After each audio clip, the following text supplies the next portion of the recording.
الحمد لله وكفى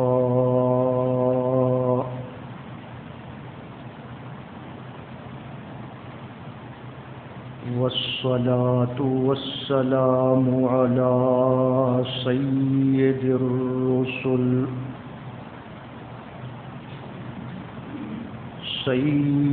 الرسل وخاتم الأنبياء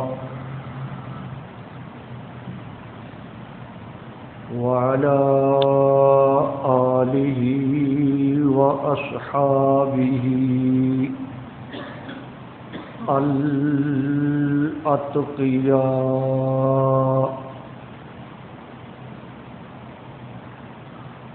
الأتقياء الذين هم خلاصة العرب العرباء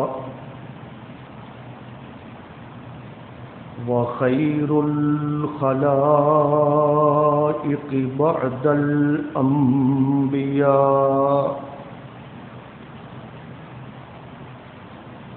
أما بعد فأعوذ بالله من الشيطان الرجيم. بسم الله الرحمن الرحيم.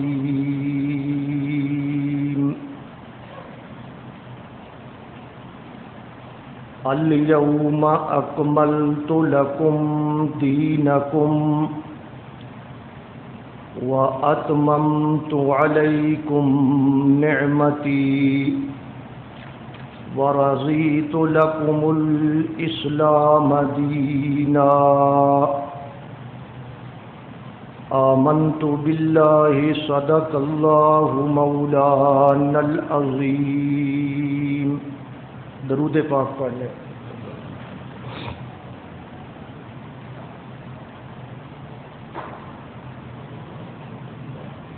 بحمد اللہ بفضل اللہ ماہ ذوالحجہ کے ایام تشریق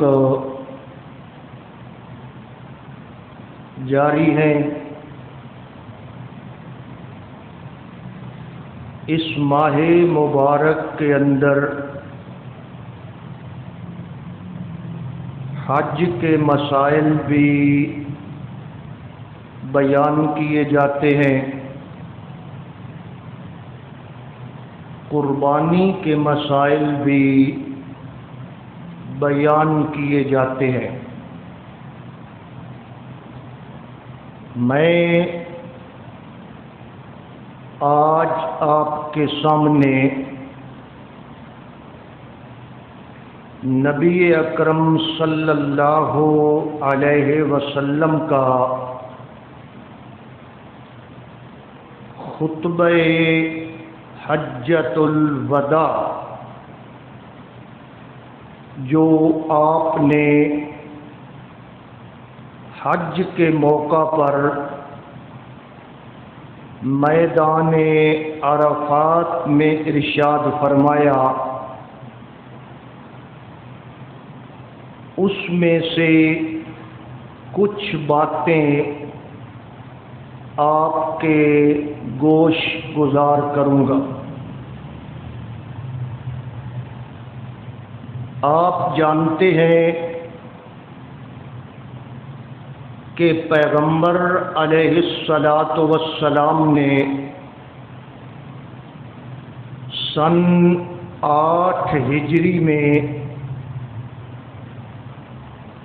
رمضان المبارک کے اندر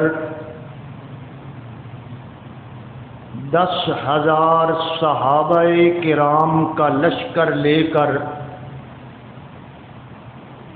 مکہ مکرمہ پر چڑھائی کی،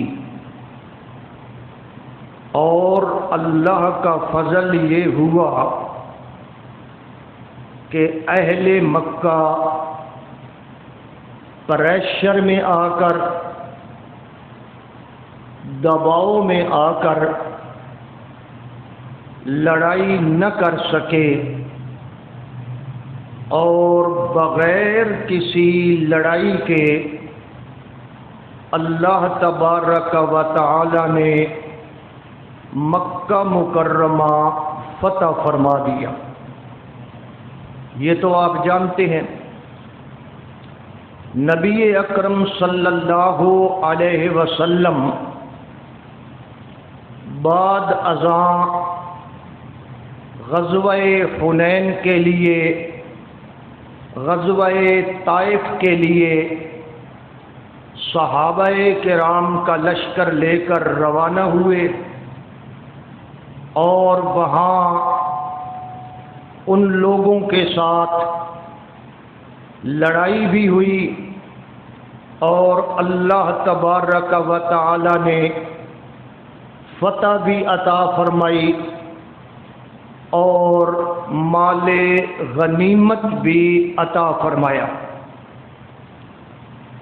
بعد ازاں پیغمبر علیہ الصلوۃ والسلام نے مکہ مکرمہ پر اپنے ایک صحابی حضرت عتاب کو گورنر بنایا، اور آپ مدینہ منورہ تشریف لے گئے۔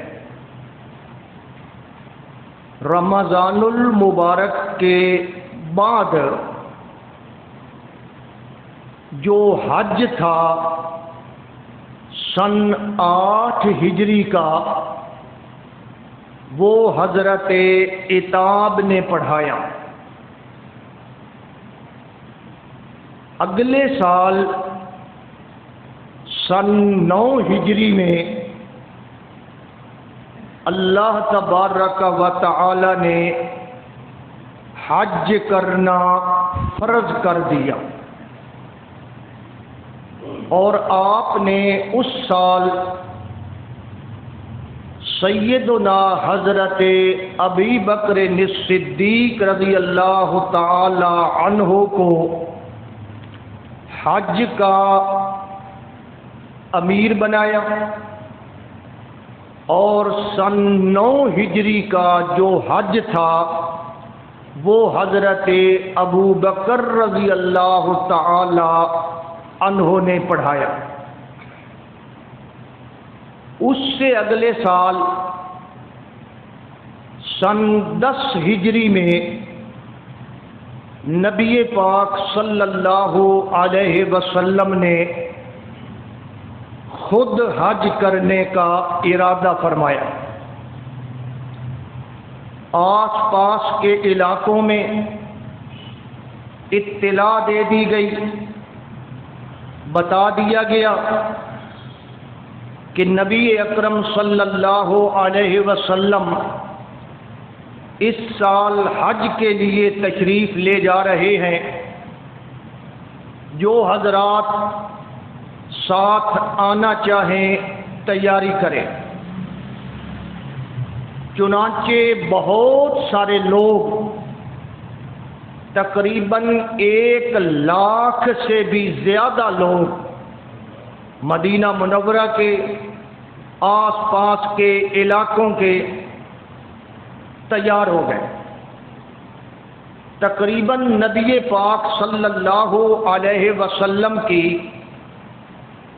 ازواج مطہرات، آپ کی ساری بیویاں، وہ بھی اس حج کے لیے تیار ہو گئے۔ نبی اکرم صلی اللہ علیہ وسلم 25 ذوالقعدہ، یہ جو پیچھے مہینہ گزرا ہے، اس کی 25 تاریخ کو آپ مدینہ منورہ سے نکلے، مقام ذوالحلیفہ میں رات گزاری، وہاں سے احرام باندھا، اور احرام باندھ کر لبیک کی صدا بلند فرمائی۔ یہ آپ جانتے ہیں مدینہ منورہ سے آئیں تو راستے میں ایک مقام آتا ہے ذوالحلیفہ، جسے بیر علی بھی کہتے ہیں۔ وہاں سے وہ میقات ہے، وہاں سے آپ نے احرام باندھا۔ نبی اکرم صلی اللہ علیہ وسلم کے ساتھ یہ سارے صحابہ کرام ایک بہت بڑا مجمع، حضرت جابر فرماتے ہیں کہ جب یہ مجمع ایسے جا رہا تھا، کہیں پہاڑی ہے اوپر چڑھ رہے ہیں، کہیں نیچے ہیں، اور لبیک کی صدائیں بلند ہیں، حضرت جابر فرماتے ہیں بڑا عجیب منظر تھا کہ نبی پاک صلی اللہ علیہ وسلم بھی اور آپ کے صحابہ کرام بھی لبیک پڑھتے ہوئے مکہ مکرمہ کی طرف روانہ ہے۔ آپ ذوالحجہ کی 4 تاریخ کو، یہ جو مہینہ ہے اس کی 4 تاریخ کو اتوار والے دن مکہ مکرمہ میں داخل ہوئے۔ جب آپ مکہ مکرمہ میں 4 تاریخ کو تشریف لائے تو آپ جانتے ہیں 8 ذوالحجہ کو جمعرات کے دن پیغمبر علیہ الصلاۃ والسلام حج کرنے کے لیے، حج کے اعمال کرنے کے لیے مینا کی طرف روانہ ہوئے۔ 8 ذوالحجہ مینا میں پہنچے، رات مینا کے اندر گزاری، اور دوسرے دن 9 ذوالحجہ، سن کون سا ہے جی؟ سن 10 ہجری، ہجرت کا 10واں سال، نبی پاک صلی اللہ علیہ وسلم عرفات کے میدان میں تشریف لے گئے۔ عرفات کے میدان میں جس طرح آج امام خطبہ دیتا ہے، آپ ٹی وی پہ موبائل پہ دیکھتے ہیں، سنتے ہیں، آج سے تقریباً 1400 سال پہلے پیغمبر علیہ الصلاۃ والسلام نے اسی طرح وادی نمرہ کے اندر خطبہ ارشاد فرمایا۔ نمرہ ایک وادی کا نام تھا، بعد میں وہاں مسجد بنائی گئی، اور مسجد کا نام کیا ہے جی؟ مسجد نمرہ۔ نبی پاک صلی اللہ علیہ وسلم نے اپنی اونٹنی کسوا پر سوار ہوتے ہوئے لوگوں کے سامنے ایک خطبہ ارشاد فرمایا، اور اس خطبے کے چند اجزاء، سارا خطبہ تو میں پیش نہیں کر سکتا، وقت کم ہے، اور نہ ہی اس کی تفصیل کی جا سکتی ہے۔ اس کے چند اجزاء میں آپ کے سامنے پیش کروں گا تاکہ نبی اکرم صلی اللہ علیہ وسلم کی وہ باتیں جو ہمارے ذمے ہیں آپ تک پہنچانا، وہ آپ تک پہنچ جائے۔ پیغمبر علیہ الصلاۃ والسلام نے اس خطبہ کے اندر سب سے پہلے اللہ کی حمد و ثنا بیان فرمائی۔ جیسے عام خطبوں کے اندر ہوتا ہے الحمدللہ نحمدہ ونستعینہ ونستغفرہ، یہ باتیں آپ نے ارشاد فرمائی۔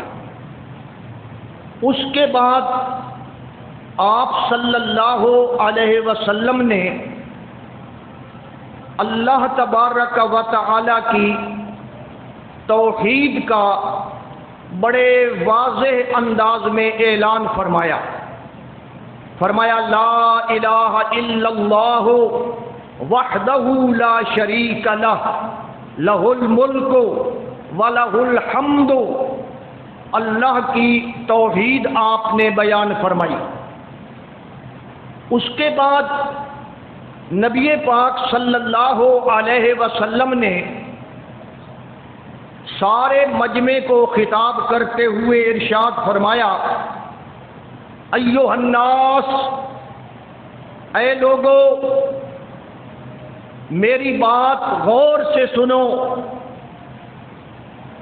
اے لوگو میری بات پوری توجہ سے سنو، خذوا عنی مناسککم، آج تم لوگ مجھ سے حج کے طریقے سیکھ لو، کیونکہ آپ جانتے ہیں اہل مکہ نے، مشرکین مکہ نے دور جاہلیت کے اندر حج کے طریقوں کے اندر لوگوں نے کیا کر دیا تھا؟ تبدیلیاں کر دی تھی۔ نبی پاک صلی اللہ علیہ وسلم نے سینکڑوں سال بعد میں آ کر حج کو اسی طریقے پہ ادا فرمایا جس طرح حضرت ابراہیم علیہ السلام کے زمانے میں ہوتا تھا۔ تو آپ نے وہ ساری چیزیں بیان فرمائی اور فرمایا خذوا عنی مناسککم، آج مجھ سے اچھی طرح حج کے طریقے سیکھ لو، اور پھر فرمایا لعلی لا اراکم بعد عامی ھذا، میری باتیں غور سے سنو، ہو سکتا ہے کہ اگلے سال میں تمہارے اندر موجود نہ ہوں، لا اراکم بعد عامی ھذا، میں تمہیں نہ دیکھ سکوں۔ کیا مطلب ہے؟ کہ ہو سکتا ہے یہ محفلیں، یہ مجلسیں دوبارہ منعقد نہ ہو سکیں اور میری وفات ہو جائے، اس لیے میری باتوں کو آج بڑے غور کے ساتھ سن لو۔ صحابہ کرام پہلے بھی متوجہ تھے، پھر مزید متوجہ ہو گئے، اور اس خطبہ میں آپ نے لوگوں کو تقوی کی تلقین فرمائی۔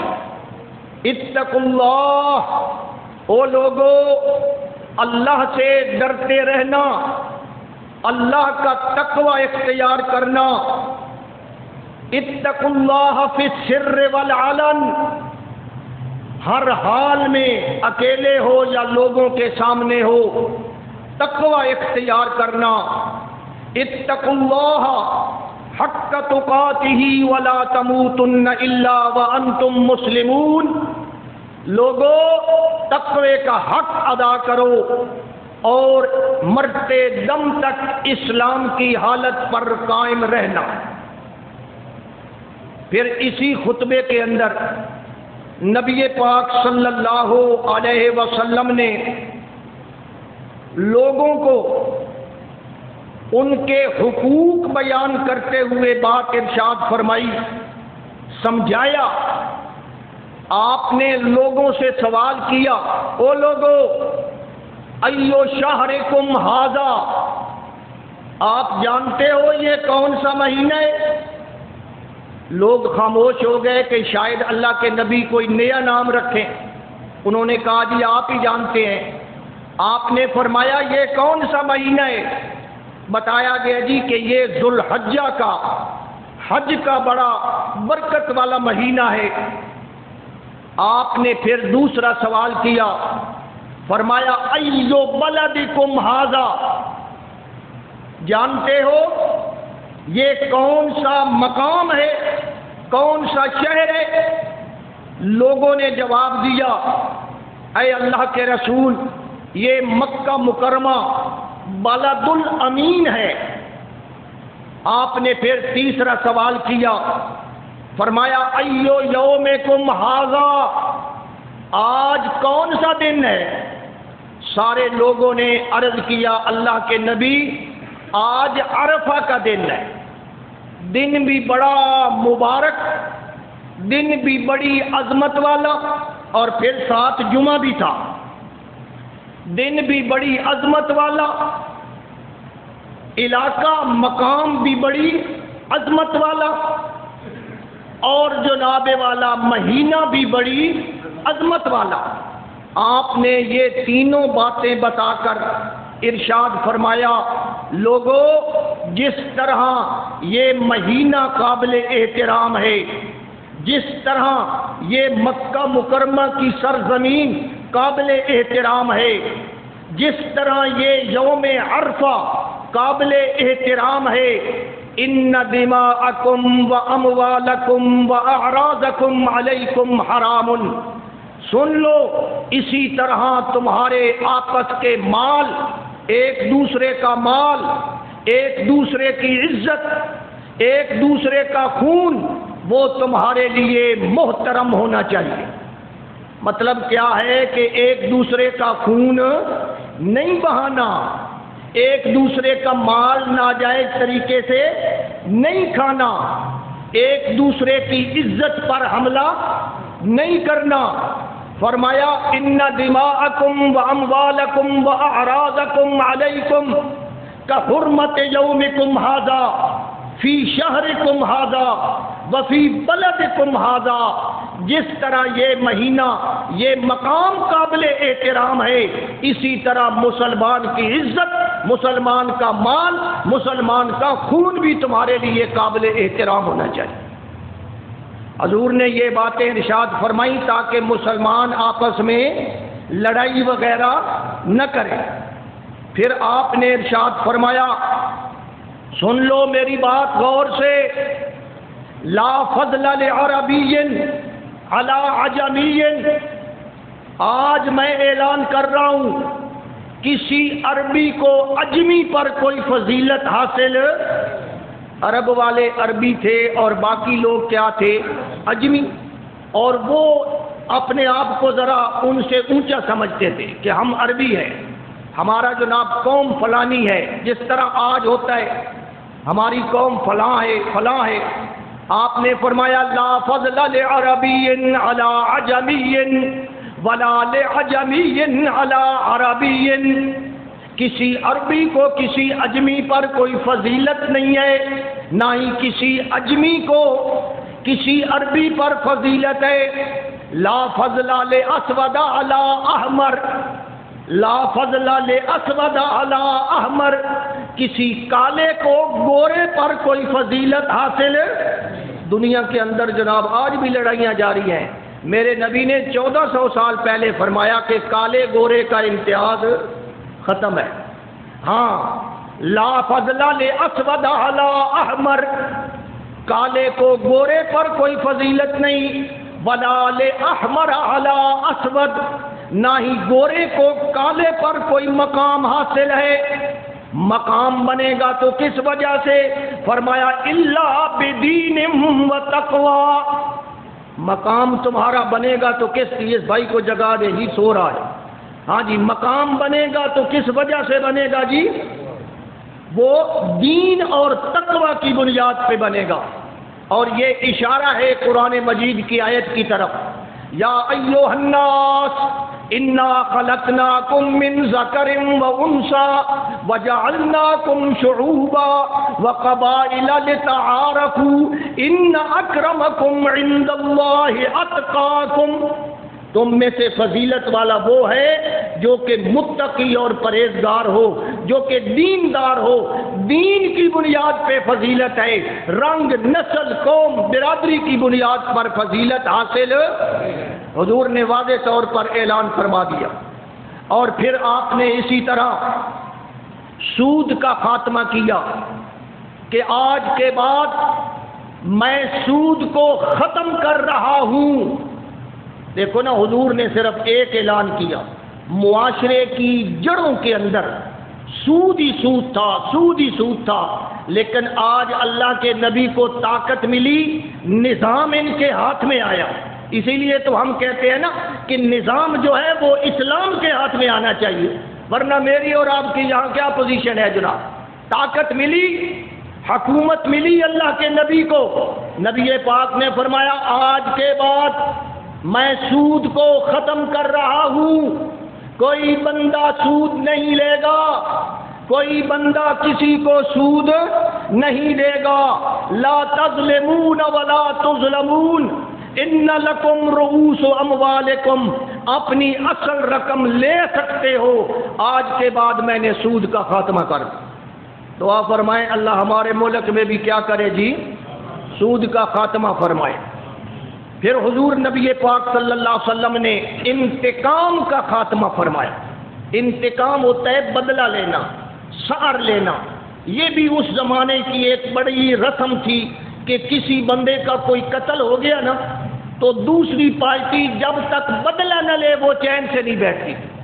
لوگ اس کو تانے مارتے تھے، وہ تو آڈا بندہ مری گیا تو حالے تک بدلہ نہیں لیا. وہ پھر اگوا دیان اسی ہٹ دے دو مرساں بات انہیں دو مار دیتے.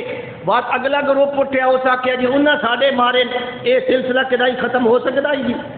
نبی پاک صلی اللہ علیہ وسلم نے فرمایا خبردار، ان کل دم فی الجاہلیت موضوع، جاہلیت کے تمام انتقام اور تمام قتلوں کے بدلے آج میں ختم کر رہا ہوں.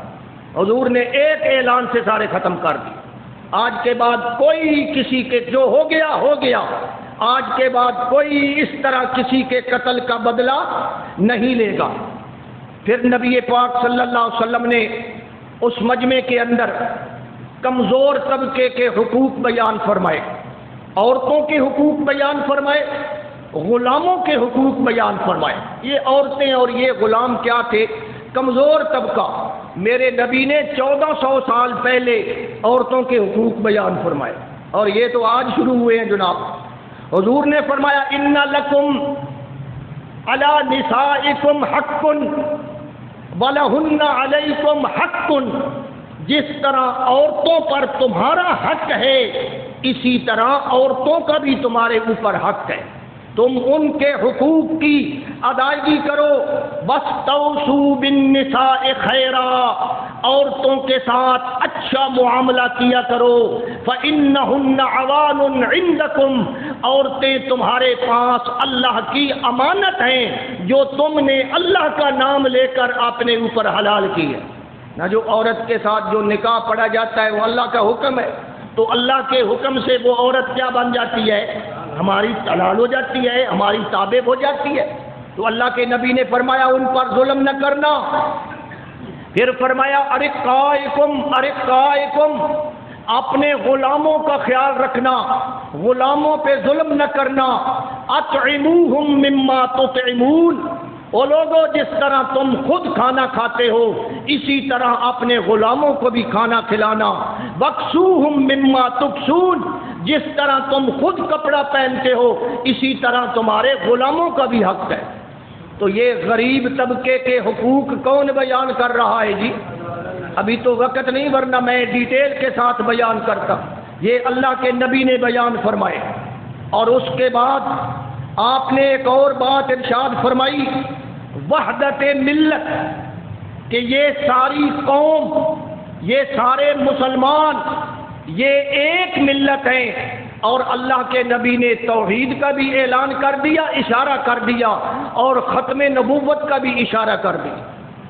فرمایا ان ربکم واحد، ان ربکم واحد، بے شک تمہارا رب ایک ہے. ان ربکم واحد، بے شک تمہارا رب ایک ہے. وان اباکم واحد، تمہارا باپ بھی. نہ کوئی آدمی دو باپ بنانا پسند کرتا ہے. ہم حضرت آدم ہمارے ابا تھے وہ بھی کیا تھے جی؟ ایک تھے. اور یہ جو ہمارے اب والد ہیں یہ بھی کتنے ہیں جی؟ ایک ہیں. فرمایا ان اباکم واحد، تمہارا باپ بھی ہر ایک کا ایک ہے. جس طرح باپ تمہارا ایک ہے، دو باپ بنانا تمہاری غیرت کے خلاف ہے. ان ربکم واحد، اسی طرح تمہارا رب بھی ایک ہے. ہاں، جو باپ کے علاوہ دوسرا باپ بنائے وہ کیا ہوتا جناب؟ مذہب کا وہ کہہ لیں حرامی ہوتا ہے. ناجائز ہوتا ہے، اور جو رب کے علاوہ کسی اور کو مشکل کشا بنائے وہ جناب والا دین کا وہ ناجائز ہے، وہ نسب کا جناب ہے ناجائز ہے، اور یہ دین کا ناجائز ہے۔ فرمایا جس طرح تم جناب تمہارا رب ایک ہے، تمہارے باپ ایک ہیں، فرمایا وَإِنَّ نَبِيَّكُمْ وَاحِدٌ، اسی طرح تمہارا نبی بھی ایک ہے، قیامت تک اب کوئی نبی نہیں آئے گا۔ فرمایا او لوگو ذرا غور سے سن لو، یا ایھا الناس، او لوگو غور سے سن لو، انہ لا نبی بعدی، میرے بعد کوئی نبی نہیں ہوگا، ولا امت بعدکم، اور تمہارے بعد کوئی امت نہیں ہوگی، انا آخر الانبیاء، میں سب نبیوں میں سے آخری نبی ہوں، وانتم آخر الامم، اور تم ساری امتوں میں سے آخری امت ہو۔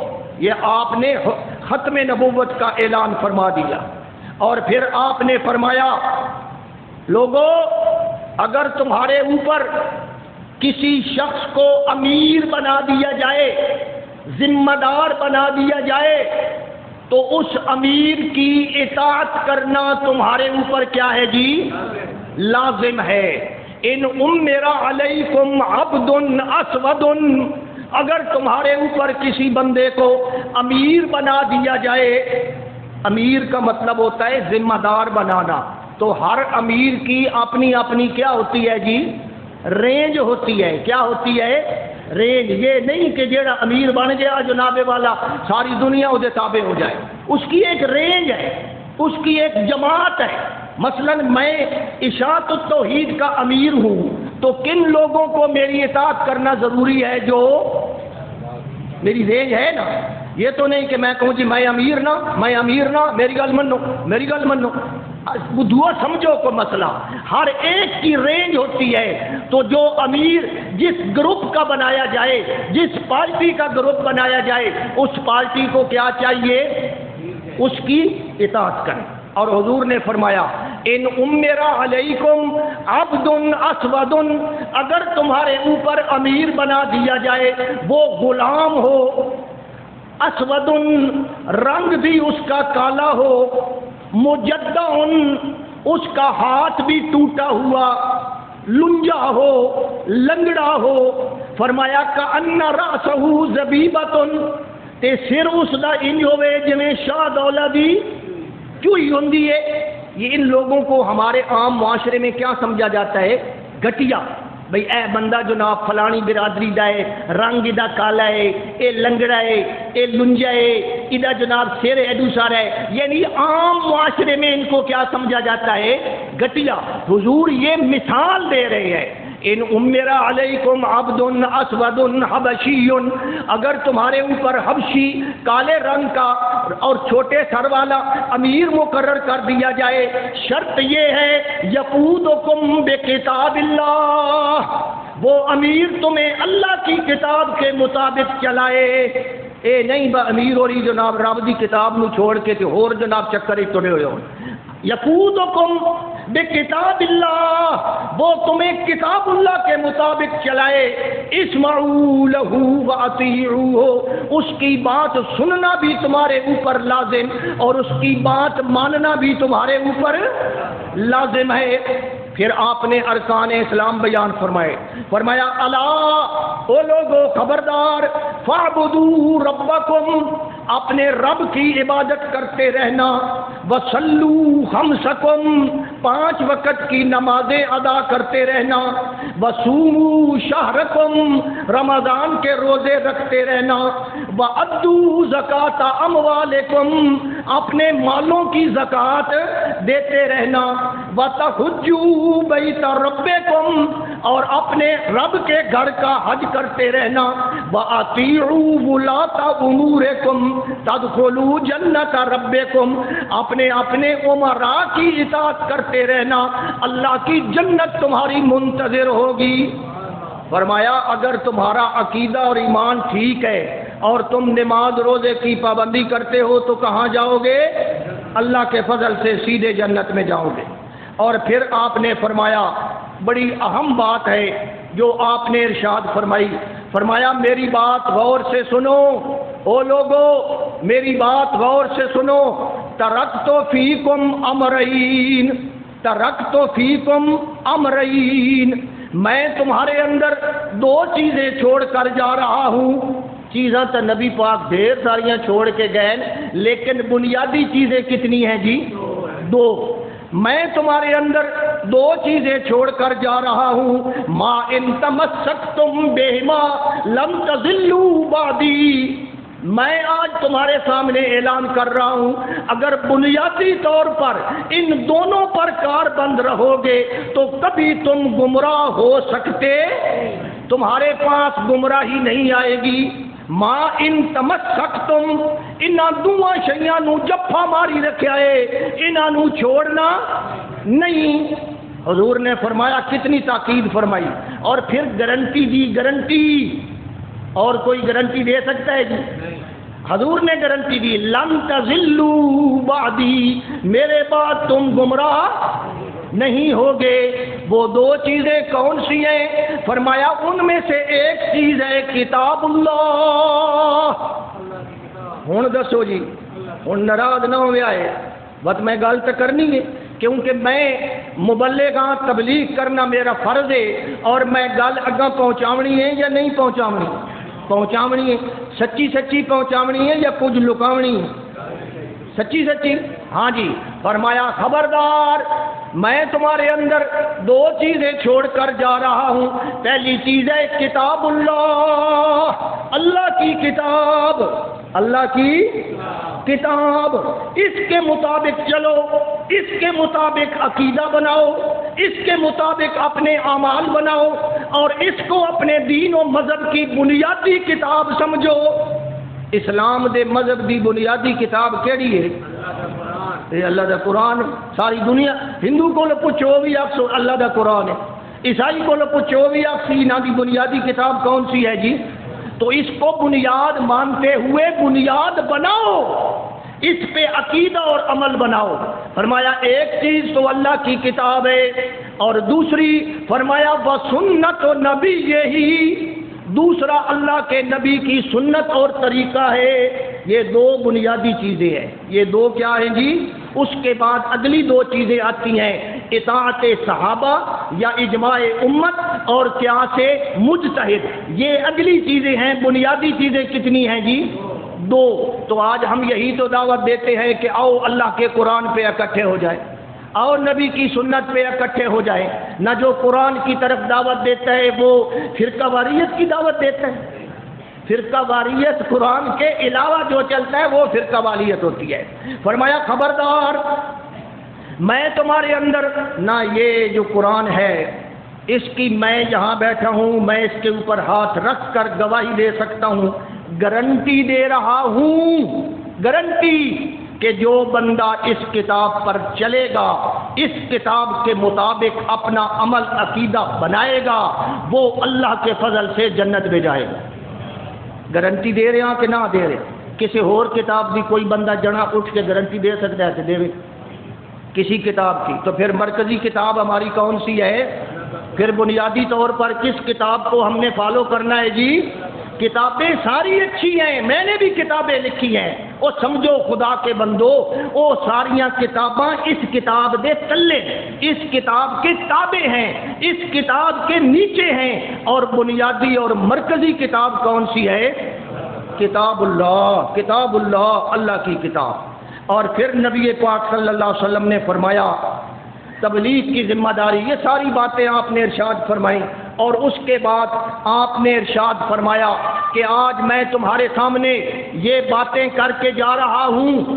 آپ نے فرمایا الا، خبردار، فلیبلغ الشاہد الغیب، جو تم میں سے لوگ موجود ہیں میری یہ باتیں دوسروں تک پہنچاؤ۔ یہ حضور نے تبلیغ کی ذمہ داری لگائی، اور یہ تبلیغ چلتی آئی، چلتی آئی، علماء پہنچاتے رہے حضور کی باتیں، اور آج میں تمہارے سامنے حضور کی باتیں پہنچا رہا ہوں۔ فرمایا فَلْيُبَلِّغِ الشَّاهِدُ وَالْغَائِبُ، جو موجود ہیں وہ دوسروں تک یہ باتیں پہنچائیں۔ پھر آپ نے لوگوں سے ایک سوال کیا اور فرمایا لوگو انتم مسئولون عنی، کل قیامت والے دن اللہ تمہارے سے میرے بارے میں پوچھے گا، تم سے میرے بارے میں پوچھے گا کہ کیا میرے نبی نے دین پہنچا دیا تھا، دین پہنچا دیا تھا، تو تم کیا جواب دو گے؟ حضور آدھے پین اللہ کل تھوڑے کو پوچھنا ہے بھائی نبی آیا ہی انہیں دین سارا پہنچایا ہی یا بچوں کچھ لکایا بھی آنا، کیونکہ لکاون والے بھی ہوندے نہیں یا نہیں ہوندے؟ ہاں، اے ایت بیان نہیں کرنی، اے مسئلہ بیان نہیں کرنا، اختلاف پیدا ہو جاتی، جھگڑا پیدا ہو جاتی، یوں تو یہاں کئی بہانے ہیں۔ حضور نے فرمایا بتاؤ کل اللہ تعالیٰ پوچھے گا الا حل بلغت، کیا میں نے تمہارے تک دین پہنچا دیا؟ لاکھوں کا مجمع تھا، صحابہ کرام سے آپ نے پوچھا جواب دو، کل قیامت والے دن رب کے سامنے جواب دینا ہے، آج مجھے تسلی دو، فما انتم قائلون، کل رب کے سامنے کیا جواب دو گے؟ حل بلغت، کیا میں نے پہنچا دیا، تبلیغ میں نے کر دی؟ تو تبلیغ کرنا ضروری ہے یا نہیں ہے؟ لوگ میرے تے ایک الزام لایا ہوا خواہ مخواہ، میرا مطلب اے وے کہ اے قرآن جو تے میرا ہاتھ ہے، جیڑا تبلیغ دا مخالف ہے یا جیڑا تبلیغ دا منکر ہے وہ بندہ دائرہ اسلام تو ہی خارج ہے۔ تبلیغ کا مطلب پہلے مطلب سمجھو، دین پہنچانا، دین طریقے اپنے اپنے ہیں جناب، کسی کا کوئی طریقہ کسی کا کوئی طریقہ، دین پہنچانا کیا ہے؟ تبلیغ، یہ دین پہنچانا چاہیے یا نہیں پہنچانا چاہیے؟ آپ کی بھی ذمہ داری ہے، آپ کے گھر والوں کی ذمہ داری ہے، ادنا سے ادنا مسلمان کی ذمہ داری ہے کہ دوسرے تک دین کی بات پہنچائے، یہ ہماری ذمہ داری ہے، جس شکل میں بھی پہنچائیں پہنچانا ضروری ہے۔ فرمایا سنو حل بلغ، تو کیا میں نے دین پہنچا دیا؟ جو لوگ تھے نا سارے کھڑے مجمع کے اندر، انہوں نے ہاتھ کھڑے کیے، کیا حضور اتنے دور ہیں ہماری بات سن تو نہ، اے جڑا حضور خطبہ دے رہے ہیں تے حضور دی ساری آواز او لکھ بندہ سن رہا ہے؟ کوئی نہیں سن رہا، حضور وچ بندے کھڑے کیتے ہوئے ہیں، تیں میری گل اگا اپناونی ہے تے اگلے تیں اگا اپناونی ہے، یہ نظام تھا۔ ہاں تو سمجھی ہویا ہے تے انہاں سارے دا جواب حضور سن رہے ہیں۔ انہوں نے ہوں یہ کیتا بھائی ہوں یہ تو آواز تا پڑھنی کوئی نہیں، انہوں نے ہاتھ ہلائے، یا رسول اللہ ہم اس بات کی گواہی دیتے ہیں کہ آپ نے اللہ کا پیغام ہمارے تک پہنچا دیا۔ فرمایا حل بلغت، صحابہ نے ہاتھ کھڑے کر کے فرمایا لقد بلغت الرسالۃ وادیت الامانۃ ونصحت الامۃ وکشفت الغمۃ، آپ نے میری تبلیغ نہیں کی، تبلیغ کا حق ادا کر دیا۔ حضور نے فرمایا چلو مجھے تسلی ہو گئی ہے کہ کل قیامت والے دن تم میرے حق میں گواہی دو گے۔